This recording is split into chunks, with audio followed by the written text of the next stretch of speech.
Boa tarde, sintam-se todos e todas bem-vindos ao nosso terceiro encontro nacional da EJA EPT ProEJA.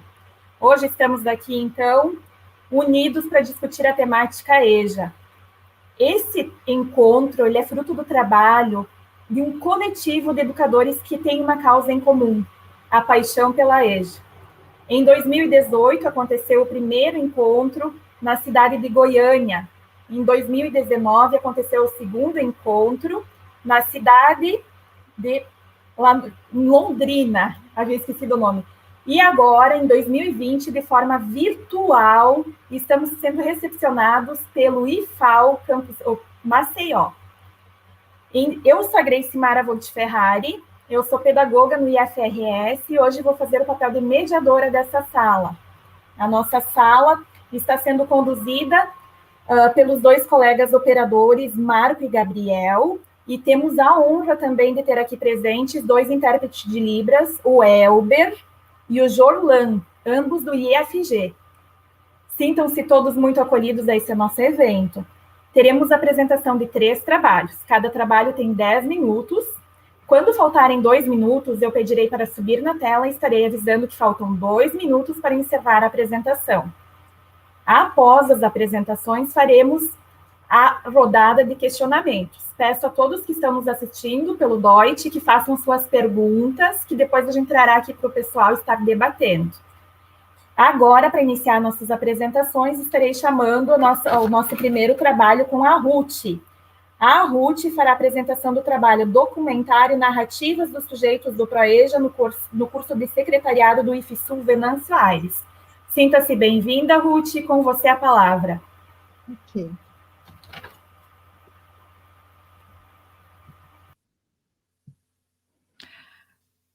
Oi, gente, então, boa tarde, eu sou a Ruth Ângela Barbosa Oliveira, eu sou servidora no campus do IFSU, em Venâncio Aires, tá?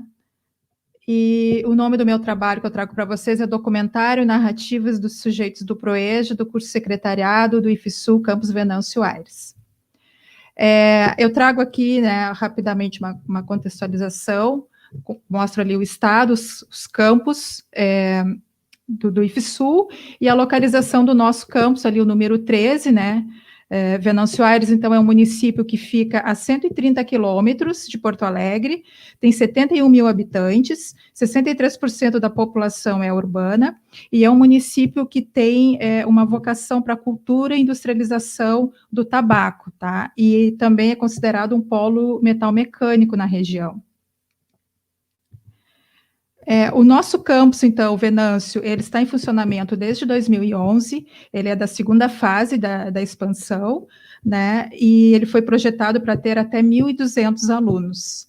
Hoje a gente tem o curso integrado de informática, o curso integrado de refrigeração e climatização, o ProEJA secretariado, subsequente de eletromecânica, subsequente refrigeração e climatização, e ainda uma especialização em educação. Bom, considerações iniciais, né? Esse documentário, ele é o produto educacional que eu desenvolvi no âmbito do programa de mestrado Prof.EPT, tá? Eu defendi agora há pouco, mês passado, em agosto, né? A gente já está em outubro, né? Então, foi no outro mês. Eu fiz uma pesquisa que tinha esse mesmo nome, que leva o meu documentário, e foi uma pesquisa motivada por inquietações que eu tinha, né, a partir do acompanhamento indireto dos casos de evasão no ProEJA do meu campus. Eu era coordenadora de estágios, e meu local de trabalho era a sala de registros, com isso eu acabava acompanhando as demandas, acabava atendendo demandas do registro acadêmicos, e com isso acabava acompanhando os casos de evasão do secretariado, tá? E também eu fiz a pesquisa com o ProEJA para desconstruir alguns preconceitos pessoais que eu tinha, né, em relação a essas pessoas que, então, não tinham concluído e ainda assim evadiam, né, por N motivos. Mas eu decidi fazer uma pesquisa focada nos aspectos positivos, né, tendo como fenômeno de estudo os estudantes que entram, permanecem e aprendem. Então, com isso, a pesquisa tinha como tema permanência e êxito. Então, eu resolvi investigar o que estava dando certo, né? Daqueles 32 que entraram, se formaram 14. E aí eu queria saber quais foram essas motivações, né, que levaram eles a permanecer até o final. Com isso, o objetivo geral da minha pesquisa era esse, desvelar quais foram as motivações que levaram os estudantes do Projeto de Secretariado do campus IFSU Venâncio Aires, formandos em 2018, a permanecerem no curso, estimulando-os a chegarem com êxito à etapa final, apesar dos desafios encontrados. Né? Por que formandos em 2018? Eu comecei o mestrado em 2018, então eu tinha ali um grupo de formandos que tinham saído do forno, né, que seria interessante, assim, para eu fazer essa investigação. Eles entraram em 2016, tá? O secretariado aqui tem 3 anos. Então, nesse documentário, a gente vai ver estudantes egressos que narram seus percursos de vida, contam histórias sobre seus relacionamentos com a escola, apresentam os desafios que envolveram o processo da formação escolar e revelam os suportes e apoios encontrados dentro e fora da escola para concluir o ensino médio. Esse foi o percurso metodológico da minha pesquisa, né? Pesquisa bibliográfica, coleta de dados, fiz análise de conteúdo, porque eu apliquei entrevistas, desenvolvi o produto, validei o produto e depois foi passado, né, a etapa de resultados e conclusões finais. Os objetivos do meu documentário, né? Quando eu pensei em desenvolver o documentário, o que eu imaginei? Que eu queria algo, né, uma ferramenta que pudesse, então, promover a motivação de estudantes da modalidade ProEJ em relação à permanência na escola, tá? Era esse meu objetivo. E também aumentar a autoestima desses educandos, tá? E eu também imaginei que o documentário, por ser uma mídia educacional que a gente vai compartilhar em várias plataformas, seria uma forma da gente levar a voz desses estudantes, né, muitas vezes pouco ouvidos, para além dos muros da escola. Era uma forma da gente dar um lugar de fala, né, para essas pessoas. Eu me baseei na teoria sociocognitiva, né, que diz que por meio de modelos, observando o comportamento de outras pessoas através da cognição, os estudantes serão capazes de incorporar e imitar comportamentos que consideram como experiências positivas, né, é o chamado reforço vicário. Eu entrevistei, então, essas 3 pessoas, tá? A Adriane Eckert, de 46 anos, o Clécio João Guetans, de 38 anos, e o Rodrigo de Moraes Machado, de 43 anos. Tá? De uma turma de 14, né, eu tinha escolhido 5, usei como critério a idade, né, os mais velhos, e também aqueles que ainda não tivessem o ensino médio quando ingressaram no ProEja. Eu havia contatado, então, com 5 pessoas, só que as entrevistas aconteceram em março, e aí nisso veio a pandemia, e houve uma complicação de agendas, e 2 entrevistadas não puderam comparecer, eu fiquei com esses 3, mas eles representaram muito bem a turma toda, né, e grande parte do público do ProEja. Eu fiz, então, uma análise de conteúdo, né, a partir das entrevistas, e aqui eu tenho um esquema, né, de como que foi feito, né, todo o percurso da análise de conteúdo. Ali na primeira etapa, né, na pré-análise, que na etapa de preparação do material, eu fiz todo o processo de transcrição das entrevistas, né, e exportei para um outro software. Eu usei o Notevox para fazer a transcrição e exportei para o Atlas TI. É que o que acontece? O momento da minha coleta de dados, que foi o momento das entrevistas, foi o momento em que eu já estava coletando material, né, para fazer as entrevistas. As entrevistas foram todas no campus, as imagens que vocês vão ver depois no documentário são de espaços no campus. Então, estava coletando, né, os meus dados para minha pesquisa, fiz uma entrevista semi-estruturada, e esse material eu fui editar depois, né, para, então, ter como produto final o meu documentário. Da análise de conteúdo, então, surgiram essas categorias e subcategorias, né, autoestima foi um tema que surgiu, porque dentro, depois do documentário, né, tem trechos em que a Adriane, ela relata que ela não tinha autoestima quando ela não tinha formação. Então, e a autoestima apareceu ao longo das entrevistas muitas vezes, assim, do quanto melhorou a autoimagem que eles desenvolveram a partir da formação, a melhoria na avaliação de si mesmo que eles tiveram a partir da formação, né? Tem uma parte do documentário que ela fala assim, a gente vai procurar um emprego, te pergunta qual é a tua formação, tu diz, não estou estudando, não tem fundamental. e aí tu te sente como um lixo. Isso me marcou bastante, tá? A outra categoria foi motivação, né? Porque eu justamente investigo o que levou eles, né, a se manterem e até o final do curso, né? A outra categoria foi permanência, que na minha pesquisa eu separei entre permanência material e permanência simbólica, né? Onde material diz respeito a recursos financeiros e mesmo até a questão da segurança da família, né? Porque a Adriane, por exemplo, teve um momento que ela quase desistiu porque não tinha com quem deixar o filho. E a permanência simbólica, né, que é todo o significado que eles davam ao saber, né, a ideia que eles tinham de estudar para ser alguém, estudar para ser livre, estudar para conseguir lidar com as suas coisas, tá? Então, teve toda uma pesquisa, fiz uma relação com o sentido que eles davam ao saber. E, por último, a categoria trabalho, né, porque eles, os três, pararam de estudar na sua idade lá de 12 anos para ter que trabalhar, e coloquei trabalho como praxis também, porque eles todos desenvolviam atividade laboral. Depois, então, que eu desenvolvi o meu documentário, eu tive que passar por uma etapa de validação, né, todo produto educacional tem que passar por essa etapa, eu ia apresentar ele para alunos regulares do ProEja, não foi possível com encaminhei para os docentes que atuam no ProEja, tá? Esse documentário, essa pesquisa me trouxe, né, alguns resultados, que eu mostro aqui para vocês. Ela me revelou faces das desigualdades, tá, diferentes faces, porque nós tínhamos ali 2 estudantes da área rural e um estudante da área urbana. O retorno à escola, então, baseado no sentido e significado de saber, a coragem como catalisador da motivação para permanecer, a existência estudantil como determinante, né, para a permanência das classes menos favorecidas, outros fatores que contribuem para a permanência, receptividade e acolhimento dos docentes, integração de profissionais de educação e estudante, construção de laços de amizade, interações que promovam a motivação. Tá? E a pesquisa também mostrou indivíduos muito motivados após a formação, traçando metas, né, e planos para o futuro, um grande sentimento de orgulho e gratidão por ter se formado, né, por ter ingressado no IFSU e ter conseguido chegar à conclusão do curso. E eu acho também que muito importante a pesquisa nos mostra o empoderamento das classes populares através da educação.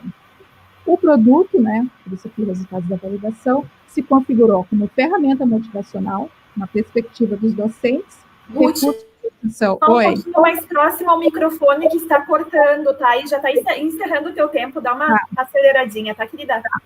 Tá bom. Recurso de valorização das conquistas do público do ProEja, utilização como vídeo institucional, enuncia informações importantes para o momento, dispensar estratégias de permanência, um produto que pode vir a ser implementado em outras instituições em práticas variadas e podendo ser utilizado em outros cursos e eventos da EJA. Era isso. Joia! Eu já estou curiosa para assistir o documentário. Sim. Aí eu deixo o link, assim, ó, porque ele é muito rico, e eu digo assim, ó, eu produzi, eu entrevistei as pessoas, e toda vez que Depois, no momento de perguntas, eu vou pedir para te contar um pouquinho mais, pode ser? Vamos chamar agora, então, o nosso segundo trabalho com a Cacilda, experiência do ProEja no IF Bahia, Campus Bananeiras, análise da trajetória de concluintes.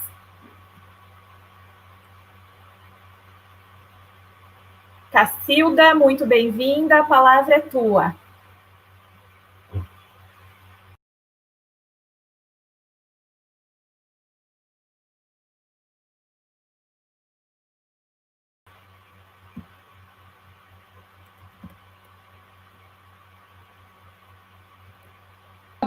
Boa tarde a todos e todas. É um prazer participar mais uma vez do evento. Vocês me escutam bem? É um prazer, é a segunda edição, nós estivemos participando em Goiânia. Vocês conseguem ver a minha apresentação? Ok? A minha apresentação está ok? Tá. Pronto.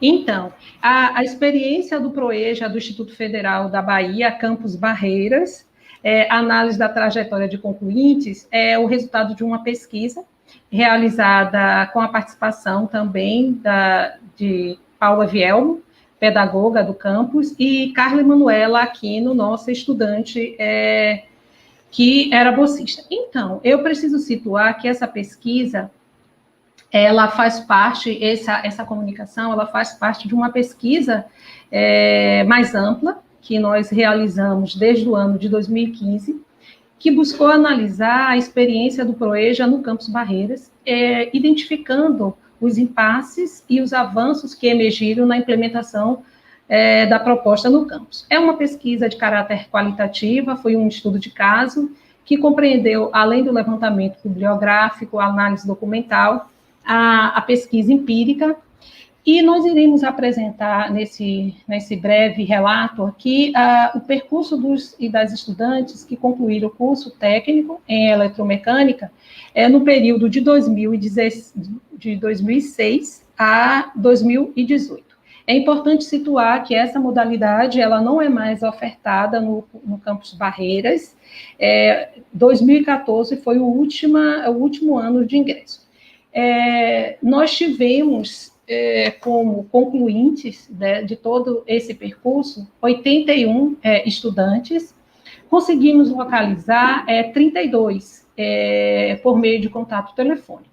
Desses, 20 foram entrevistados. É importante apontar que apenas 3 estudantes do sexo feminino concluíram o curso e apenas uma foi entrevistada. Aqui, em outro estudo que nós apontamos, a questão de ser eletromecânica um curso com predominância masculina, e aqui tem várias discussões, como traz Irata, Lombardi, da questão da divisão sexual do trabalho e da questão de algumas profissões serem apontadas como mais apropriada para homens ou para mulheres. Então, a eletromecânica entra nesse rol, e nós tivemos uma presença desde o ingresso até a conclusão de poucas estudantes do sexo feminino.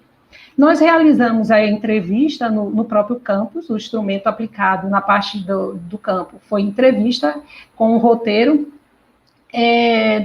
Alguns estudantes, alguns egressos, nós realizamos a entrevista no local de trabalho. É interessante apontar, e aqui já trazendo dados dessa coleta, da análise da trajetória desses estudantes, que a média de ingresso deles no IFBA era de 30 anos, eles tinham em média 30 anos, e ao concluir o curso, eles já estavam com 35 anos. Nas entrevistas, nós conseguimos identificar que a maioria está trabalhando na área com vínculo formal. Um aspecto também que eles ressaltaram durante as entrevistas, com relação à formação continuada, é que eles estão realizando cursos na empresa, voltados para as atividades que desenvolvem, e poucos seguiram a graduação. Por quê? Eles apontaram também o desejo de realizar curso superior na área vinculada ao curso de engenharia elétrica ou engenharia mecânica, e como não existe a oferta em Barreiras, eles acabaram não dando sequência à formação. Um ponto que é muito comum nas falas, nos depoimentos, é que o curso de eletromecânica possibilitou a abertura de muitas possibilidades. Passando para refletir um pouco dos pontos que nós destacamos, sendo um tempo muito reduzido, nós gostaríamos de discutir alguns aspectos relacionados ao acesso, ao ingresso, à permanência e o êxito. Em relação ao ingresso, um ponto que é muito interessante é que esses estudantes eles chegam ao PROEJA por um caminho meio que desviado, né? Nós temos, eles, em sua maioria, não eram público do EJA, que se espera, 83% dos estudantes tinham ensino médio completo. E como é que eles chegam no EJA? No PROEJA, alguns indicam o seguinte: eles tentavam ingressar no IFBA pelo curso integrado ou pelo curso subsequente, mas eles acabavam não conseguindo. E esse trecho dessa fala, ela é bem ilustrativa nesse ponto. Quando esse concluinte, ele diz para a gente que ele resolveu baixar o nível e fazer a seleção para o ProEja, e assim ele consegue realizar o sonho de ingressar no IFBA. A seleção do ProEja, como acontecia em vários institutos e em outros campos do IFBA, que nós somos 22 campos, sendo que 5 ofertavam nesse contexto o curso de ProEja. Hoje nós já temos uma redução e apenas 2 campos ofertam. A seleção do ProEja é simplificada, ela envolvia a questão de uma palestra, depois uma redação e, por fim, uma entrevista com o serviço social e a pedagogia. E a partir desse contato com o estudante que nasceu o nosso desejo de realizar a pesquisa lá no ano de 2015. Então, o processo de acesso pelo ProEja é mais simplificado do que o Procel, que exige uma avaliação mais complexa. Então, esses estudantes, eles apontam também, o ProEja, na nossa avaliação no campus, ele não se consolida porque ele tem muita dificuldade de atrair o público-alvo, e uma outra questão é o alto índice de evasão, retenção e não conclusão do curso. Na turma entre 2006 e 2011, tivemos 20% dos concluintes, dos estudantes que ingressaram concluindo o curso. Ao questionar os concluintes sobre a visão deles, o que é que aconteceu para que as colegas não conseguissem concluir o curso? Eles apontam algumas questões. Eles dizem que alguns colegas ficaram pelo caminho por vários aspectos. Um deles é o nível, que era muito elevado.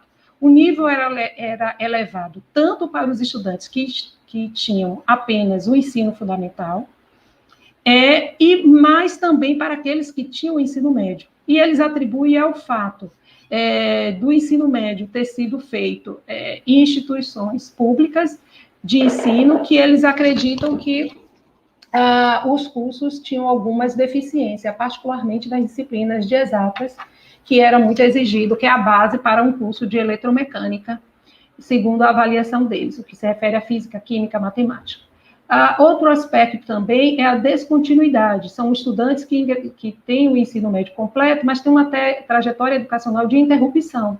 E o fato também do distanciamento da escola. Tinha alguns estudantes, quando ingressam no instituto, com 10, 15 anos, que tinham concluído o ensino médio. E tudo isso faz com que eles tenham dificuldade para alcançar as notas e acabarem tendo uma aprovação nos módulos. E aí, o que é que eles apontam como elemento motivacional para chegarem até o final do curso? Eles colocam que a chance de mudar a vida estava na instituição. E eles apontam, os que conseguem concluir, uma mudança muito significativa na sua condição de empregabilidade. Eles agradecem ao Cefet, acreditam que é um divisor de águas na vida, porque possibilita bens não só materiais, mas simbólico também, pela qualidade do curso que é ofertado. Um aspecto importante em relação ao desenvolvimento do curso é a questão do estágio. 2 minutos, Cacilda. Tá certo. Eles informam a dificuldade de realizar o estágio, já que eles trabalhavam, eram todos estudantes trabalhadores, e aproveitavam, assim, a caracterização de experiência.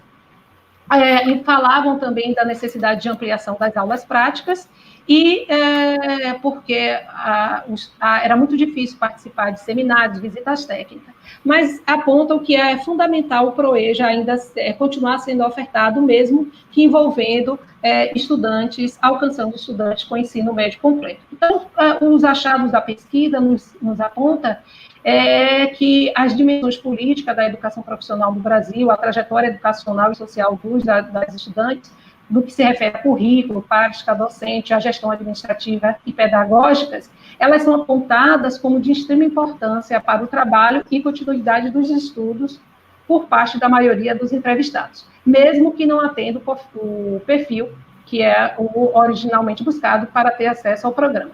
Eu agradeço e fico à disposição para outros esclarecimentos no debate.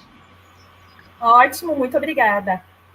A gente que agradece tua fala, Cacilda. Vamos chamar, então, agora... A gente teve um pequeno probleminha com a questão da internet do colega do terceiro trabalho, então nós vamos chamar agora a colega Ruth para contar um pouquinho mais sobre o documentário. Estão me ouvindo agora? Estão me ouvindo bem? Sim. Ruth, então, agora nós vamos ter mais alguns minutinhos para conversar, tá? Eu gostaria que tu contasse um pouco para nós sobre uma história, tá? Tu seleciona uma das histórias que tu fez e conta um pouquinho para nós, tá? E uma questão que a gente recebeu pelo chat é em relação a quais são os passos que tu utilizou para essa construção desse documentário? O colega Robson está perguntando. Você teria algum local que ele poderia estar encontrando essa informação? Se tu poderia estar dando algumas dicas sobre isso? Tu pode falar em 10 minutos, tá? Escolhe a história que mais te chamou a atenção das 3 que tu comentaste com nós, para trazer um breve relato para nós e um pouquinho sobre como se produz como tu fez para produzir esse documentário. Eu vou achar que o link é onde está disponibilizado, né, na plataforma do CAPES, tá, o produto, que é como se fosse um manual de como que foi construído, tá?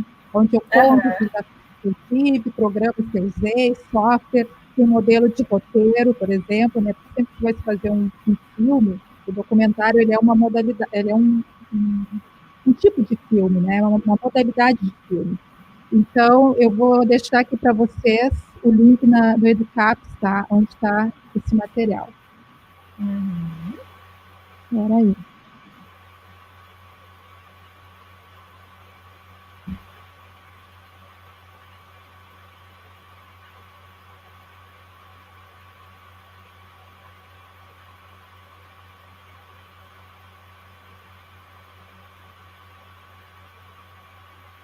Enquanto está abrindo ali, eu vou contando assim, ó, os 3, assim, eles têm histórias incríveis, né?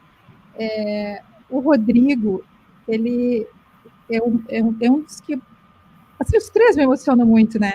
Mas o Rodrigo, ele tem uma postura, assim, ó, de tanta gratidão pelo IF, por essa formação, né? Então, ele parou de estudar com 12 anos.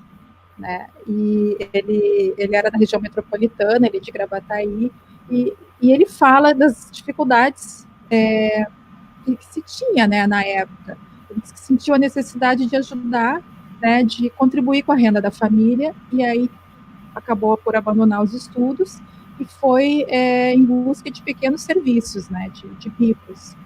E se direcionou para a construção civil, né, mas depois de alguns anos ele veio morar em Venâncio, e foi a esposa dele que começou a incentivar ele a retomar os estudos. Então ele não tinha nem terminado o fundamental, né, e terminou o fundamental numa escola aqui de Venâncio, uma escola municipal, ele e a esposa. E aí ele disse que ela começou a incentivar ele. Por que tu não retoma dos estudos? Por que tu não continua? E aí ele diz assim, eu achava que eu já sabia tudo que eu precisava, ele diz, né? Mas aí ele começou a se dar conta, né, de que, a partir da formação dele no fundamental, ele começou a se dar conta de que ele precisava mais. E o que eu acho interessante que os 3 comentam que eles pensaram em fazer EJA na escola do estado, porque eu pergunto por que eles escolheram o ProEJA, e eles falam, a gente sabe, né, teve amigos que foram ali para o EJA do Monte, né, o Monte das Tabocas, que é uma escola do estado, mas a gente sabe que em 1 ano e meio, eles têm plena consciência, sim, dessas deficiências, né, dessas formações ali geradas, né, e aí também foi muito importante a divulgação do curso na escola, né, o pessoal do campus foi divulgar o curso na escola deles, e aí eles se inscreveram, cumpriram os requisitos, né, o nosso ProEJA secretariado, a etapa de seleção é um formulário que eles preenchem, depois momentos de entrevista, né? Claro, a gente sempre dá prioridade para aqueles que não têm ensino médio, né? Mas às vezes acaba que ingressando alguns que já têm o médio. E aí ele se apaixonou pela ideia, assim, do conhecimento, sabe? Das coisas que ele aprendeu, do mundo que se abriu, das possibilidades que ele tinha. Então ele coloca no filme que ele conseguiu passar num concurso público da prefeitura de Venâncio, e aí ele fala, graças ao IFSU. Então, ele repete muito, assim, graças ao estudo que eu tive aqui. E ele não tinha nem terminado o ensino médio ainda, né, quando ele fez o concurso, e ele conseguiu passar e entrou em exercício, e aí ele fala também ao final que, embora ele não use os conhecimentos do curso secretariado, mas ele diz, me abriu portas para outras coisas, hoje eu quero mais para mim, hoje eu estou fazendo, ele faz uma graduação EAD, eu não lembro agora qual é o curso, e então ele diz, me abriu aquela vontade, me deu aquela vontade de aprender mais, de melhorar. Então o Rodrigo, sim, ele é muito emocionante, sabe, esse relato dele, né? Assim, vocês têm que assistir, sabe, porque é tudo muito... Começa a te ver naquelas histórias, sabe? Eu comecei a me ver em algumas histórias ali, porque eu também morei para fora, né, na campanha, passei por algumas dificuldades, né, mas aí tive uma mãe ali que me incentivou, a minha irmã, e a gente conseguiu pelo menos a formação do ensino médio na época, fiz escola técnica lá em Pelotas, né, então eu me vi muito nas histórias deles, só que, claro, pensando quanto eu tive mais sorte do que eles, né, de conseguir me formar na idade regular. Mas, assim, cada um deles tem as particularidades, sabe? O Clécio, por exemplo, ele fala, assim, da dificuldade que ele tinha de lidar com as coisas dele. Aí ele diz assim, eu percebi que faltava muito estudo. Então, assim, isso é muito raro, né? A pessoa ter essa consciência, né? Me parece, do que lhe falta, né? E o Clécio é uma pessoa que também da colônia, né? Que tem bastante descendentes germânicos, né? Se criou na colônia, ele inclusive tem dificuldade de falar o português. E ele teve esse entendimento de que ele precisava de conhecimento para lidar com as coisas dele. E também fala dos sonhos dele de fazer uma faculdade. Ah, é lindo, gente. Ótimo, Ruth. Agora, muito obrigada. Eu vou, com certeza, assistir teu documentário. E agora a gente vai estar chamando o colega Elisonildo. Como acabou dando certo a internet dele, então tu pode concluir a tua fala, que daí a gente já vai estar chamando o colega, tá? Eu coloquei ali o link do Educaps, tá? Onde está compartilhado tudo. Então, tem todo o passo a passo que eu segui, né? Foram 2 horas de entrevistas que a gente, né, depois do processo de edição, transformou em 30 minutos, porque não podia ser algo muito longo também, né? E programas que eu usei, tá? Equipamentos que foram utilizados, né? Não precisa de nada muito mirabolante, sabe? Usei celular, usei câmera do campus, então, assim, não precisei comprar coisas para fazer.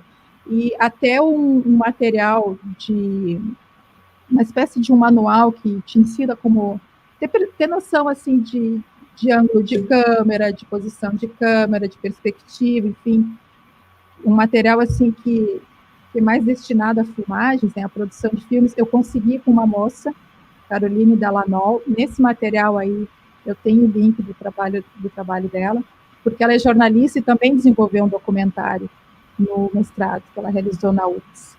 Então, parabéns!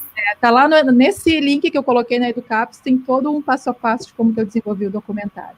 Eu já colei lá no chat, então o pessoal pode conferir lá e todo mundo vai assistir esse documentário da Ruth, que com certeza tem muita coisa rica para a gente estar aprendendo.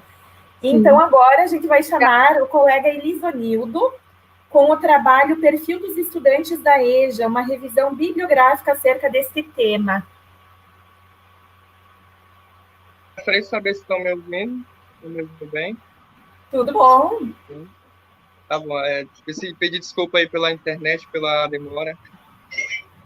Acontece, a gente corre esses riscos usando a tecnologia. Pode ficar à vontade e a palavra é tua, tá, Elisonildo? Ok, obrigado. Bom, então, como você já falou, o nosso trabalho ele se trata sobre o perfil do estudante da EJA, é uma revisão bibliográfica acerca desse tema. Esse trabalho ele foi composto por Elisângelo Pereira dos Reis, quem vos fala, Soraya Viegas Silva, Danielma dos Santos Moreira e Denilson Barbosa dos Santos. A gente é do Instituto Federal do Maranhão, Campus Codó. Bom, eu estou usando o slide aqui do lado. A educação de jovens e adultos, ao longo da sua história, ela tem sido marcada por desafios, sendo caracterizada por sucessivas e até mesmo simultâneos programas de iniciativa de ordem filantrópica, privada e pública. E, paralelamente a isso, a luta de movimentos populares em defesa da EJA culminou em 1996 com o seu reconhecimento como modalidade de ensino e educação básica.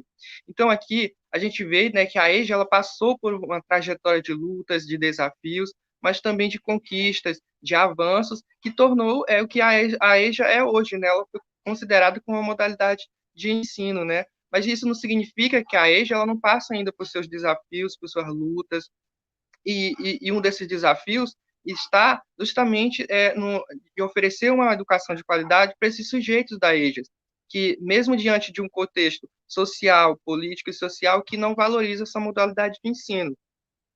Então, é nessa perspectiva que a pesquisa ela tem como objetivos traçar o perfil dos estudantes da EJA e identificar na literatura o que se tem produzido sobre o perfil desses estudantes da EJA. Tem como metodologia pesquisa em bibliografia e documental. A pesquisa tem caráter teórico, pois como o Demo 2000, página 20, ele fala que a pesquisa teórica ela dedica a reconstruir teorias, conceitos, ideias, ideologias, polêmicas, tendo em vistas, em termos imediatos, aprimorar fundamentos teóricos. Com isso, né, a pesquisa ela tem como fundamentação em autores e em documentos que discutem esse perfil desses estudantes da EJA. Como exemplo, a gente tem Silva 2017, que ele vem pesquisar sobre quem são esses sujeitos da EJA e quais são suas expectativas desses sujeitos na sala de aula. Tem Santos 2016, que ele vem falar sobre a educação de jovens e adultos como um direito, né? Tá na lei o direito dos jovens e adultos, e não como uma ação filantrópica, ou seja, uma educação de caridade, ou que seja oferecida para aquelas pessoas que não teve, entre aspas, tempo para concluir a sua educação. Arroio, 2005, ele vem tratar sobre a educação de jovens e adultos em tempos de exclusão. Quem que são esses sujeitos que está inserido nessa realidade tão excludente, né, de miséria, de desemprego, de luta por trabalho, luta pela vida. Dias et al. 2015 também vem falar sobre sujeito de mudança, e mudança de sujeitos. Andrade, 2004, vem falar uma questão importante, que ele diz que temos que pensar a educação de jovens e adultos além do contexto social, do contexto escolar, né? Por exemplo, o trabalho ele pode ser um meio que está fazendo com que aquele aluno ele vá para a escola, ou até mesmo que faça com que ele permaneça na escola. Além disso, temos Paulo Freire, né? A gente não pode falar da educação de jovens e adultos sem citar Paulo Freire, que teve aí sua grande importância. E ele vem falar que esses sujeitos da educação de jovens e adultos são muitas pessoas que não tiveram infância, que tiveram a infância frustrada, que têm vergonhas do que são, ou de que não se conseguiram ser, né? E que acabam despertando esse teor de inferioridade em uma sociedade que discrimina esses sujeitos e que oprime esses sujeitos. Então, quem que são esses jovens, né? A proposta curricular nacional da EJA, Brasil 1998, ele diz que pensar sujeitos da EJA é trabalhar com e na diversidade. A diversidade ela se constitui das diferenças que divergem os sujeitos uns dos outros, mulheres, homens, crianças, adolescentes, jovens, adultos, idosos, pessoas com necessidades especiais, indígenas, afrodescendentes, descendentes de portugueses e de outros europeus, de asiático, entre outros. Então, a educação de jovens é isso, a educação de jovens é trabalhar na diversidade, é saber aproveitar esses conhecimentos, essas experiências desses jovens, essas trajetórias desses jovens, para que a gente possa oferecer uma educação significativa para eles.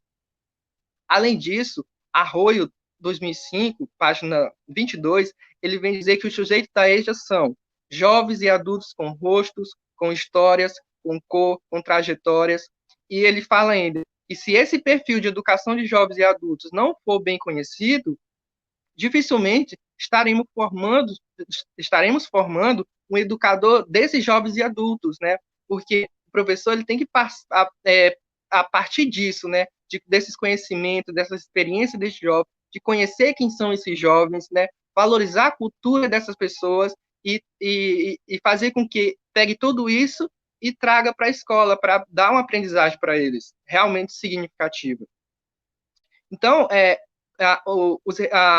concluindo aqui minha fala, os resultados, eles são reveladores de que o perfil dos estudantes da EJA são sujeitos socioculturais, de baixa renda, marcados pela exclusão social, possuem uma diversidade de saberes e experiências, são trabalhadores, possuem baixa autoestima, são pragmáticos, não se reconhecem como alunos da escola que não é pensada para eles, sofrem com a negação do espaço escolar como um direito. Então, é por isso que precisam ser vistos para ser além da faixa etária e principalmente pela pessoa humana escondida por trás da figura do aluno da EJA, né? Que além de sujeitos são humanos, né?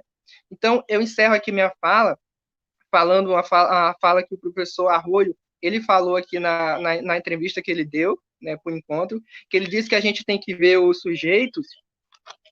Temos que ver a EJA como sujeitos totais, né? Em tempos totais, de vidas totais, que exige uma formação total. Ou seja, a gente tem que ver mesmo os sujeitos da EJA como uma totalidade, né?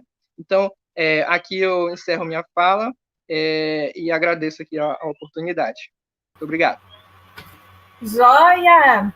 O Elisonildo conseguiu fazer a sua apresentação mesmo sem os slides. Isso é excelente, a gente sabe que a tecnologia deixa a gente de vez em quando na mão, faz parte, a gente está aprendendo com tudo isso, então estamos aqui firme e forte, tu conseguiu levar dentro do tempo bem certinho, então aguarda nós aí, que daqui a pouco a gente vai conversar mais um pouquinho sobre o teu trabalho, tá?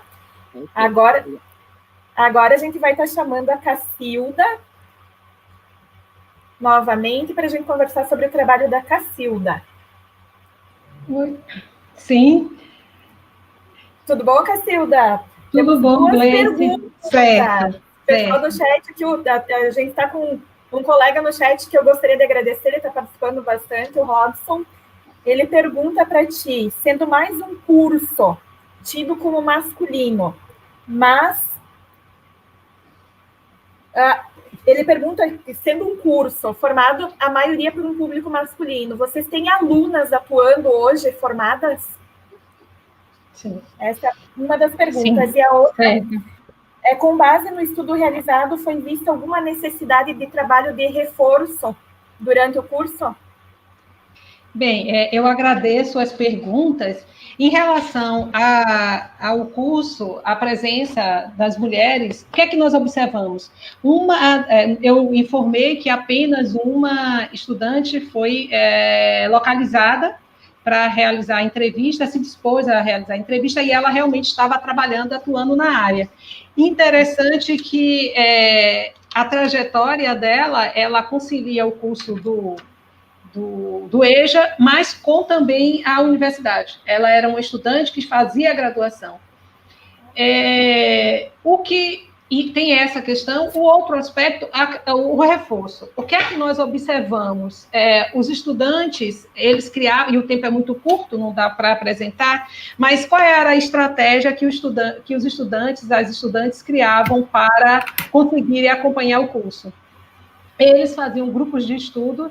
Eles relatam muito a questão da rede de solidariedade, de amizade que eles estabelecem e que eles estudavam na instituição. O curso funcionava de segunda a sexta-feira, sábado tinha um tempo de aula, e eles aproveitavam esse momento para estudar em grupo e participar dos atendimentos, porque a grande dificuldade dos atendimentos, que faz parte do tempo do trabalho docente dos institutos, é você encontrar um horário para que ele possa vir. Então, as estratégias utilizadas era o atendimento às 17 horas, já que o curso começava às 19. Mas era muito difícil você conseguir que esses estudantes tivessem a liberação do trabalho para participar.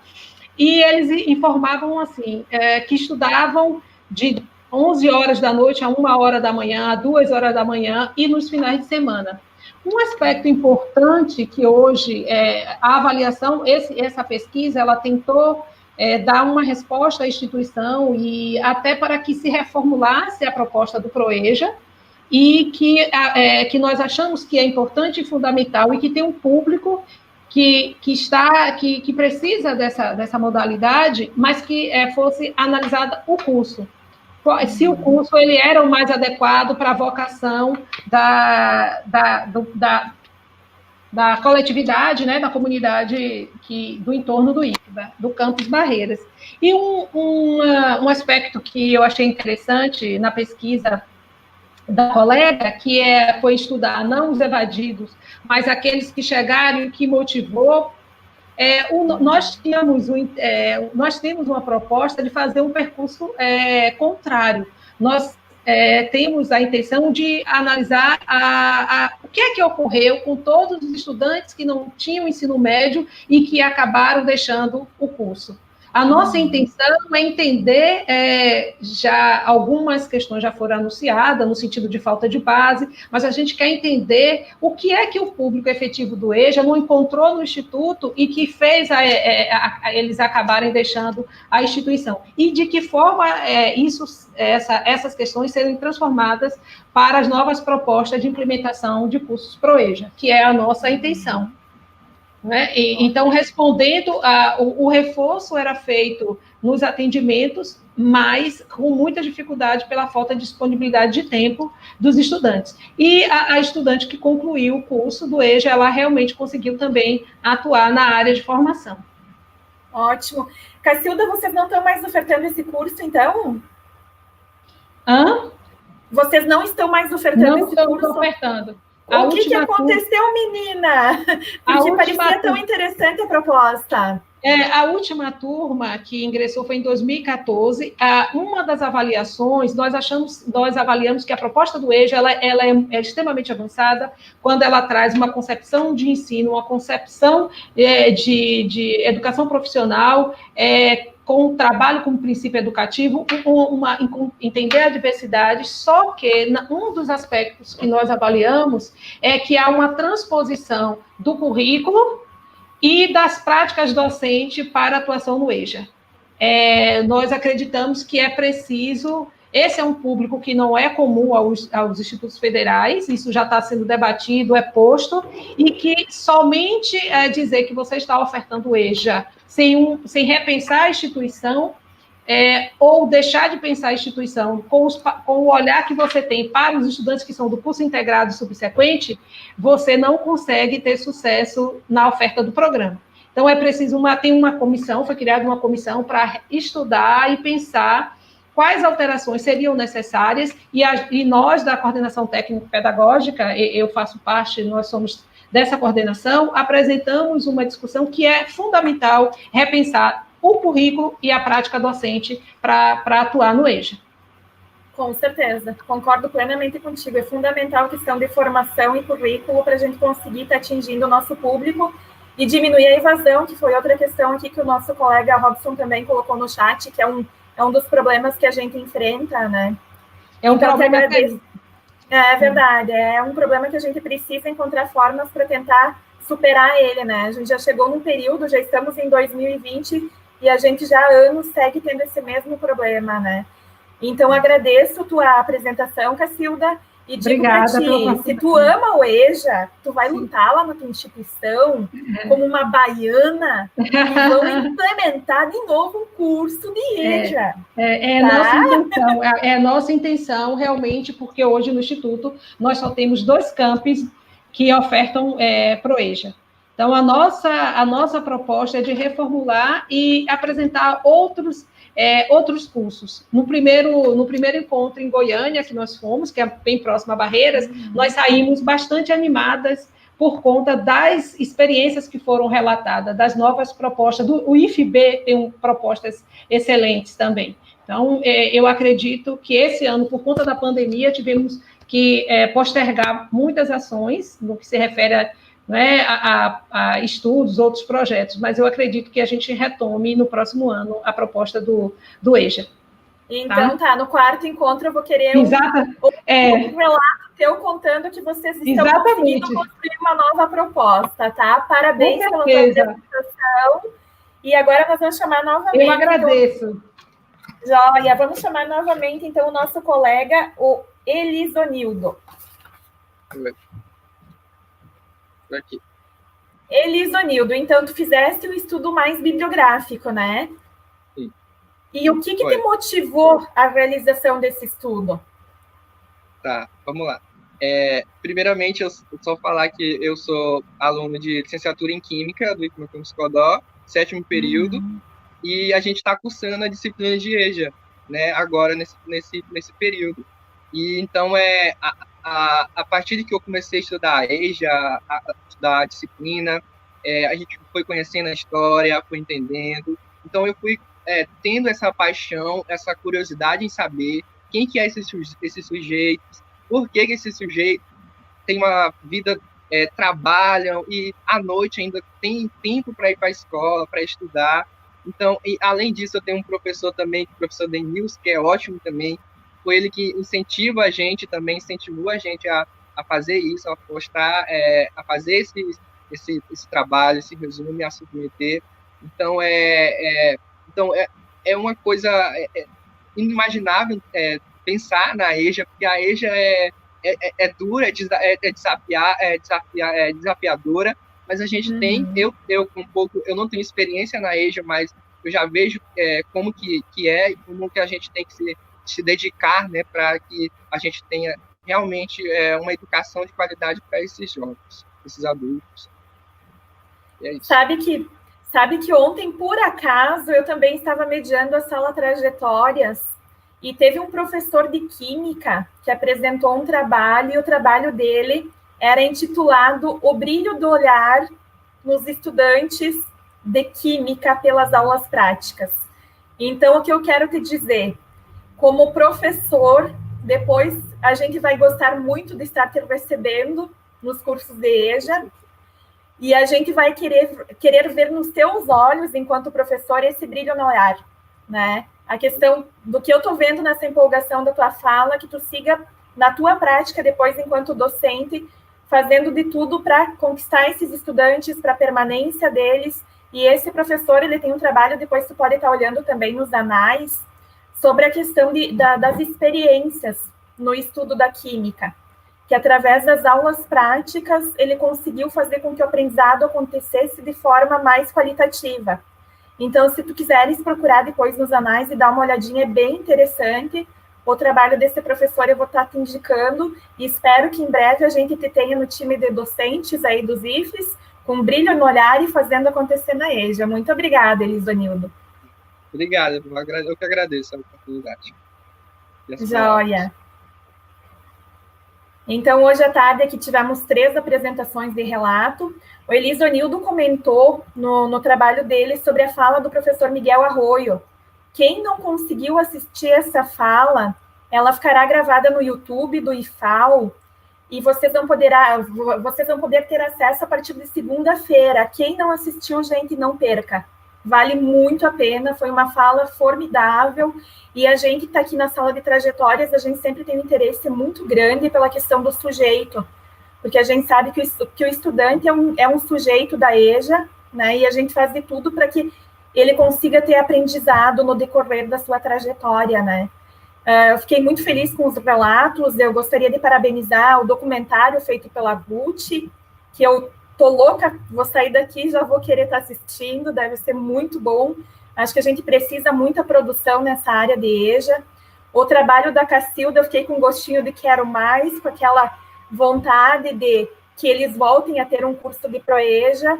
E fiquei muito feliz também com o trabalho do Elisonildo, porque é um estudante, né? E um estudante que já apresenta um interesse grande pela EJA, né? A gente precisa tanto de pessoas com interesse. E eu vou contar para vocês que eu também fiz o meu mestrado na área de trajetórias de estudantes, e eu aprendi com um estudante que o mais difícil na vida é o primeiro passo, né? Então, tudo que a gente inicia dá aquele friozinho da barriga. Inclusive, hoje à tarde, quando eu entrei aqui na sala com vocês, eu estava com aquele friozinho da barriga. Gostaria de pedir desculpas se nem tudo aconteceu como a gente gostaria. A gente também está aprendendo nesse processo de tecnologia, né? Então, nem tudo é sempre como a gente gostaria, como a gente está acostumado com a questão presencial, né? Mas esse encontro ele foi elaborado para vocês com muito amor. E a gente também tem a presença dos intérpretes aqui, que são fundamentais. Então, o nosso colega Elber, que está aqui em tela agora, e também a gente teve o Jorlan, que ajudou nós aqui essa tarde. Uma salva de palmas para os intérpretes, né? E também gostaria de parabenizar o Marco e o Gabriel, que foram excelentes operadores, muito prestativos. A gente não funcionaria se não tivesse vocês aí nos auxiliando, tá? Então, é só agradecer. E no próximo ano, a gente espera se encontrar presencialmente no 4º encontro do Proeja. Hoje à noite, às 20 horas, a gente vai ter uma mesa uma das mais importantes do nosso evento, porque ela vai trazer os estudantes. Então, eu faço o convite a vocês a entrarem pelo link o link geral do nosso evento para estarem acompanhando essa mesa. Com certeza a gente vai aprender muito. Muito obrigada a todos. Foi um prazer estar com vocês aqui e até a próxima, no próximo ano, e que seja presencial sem pandemia. Abração para todos, tá?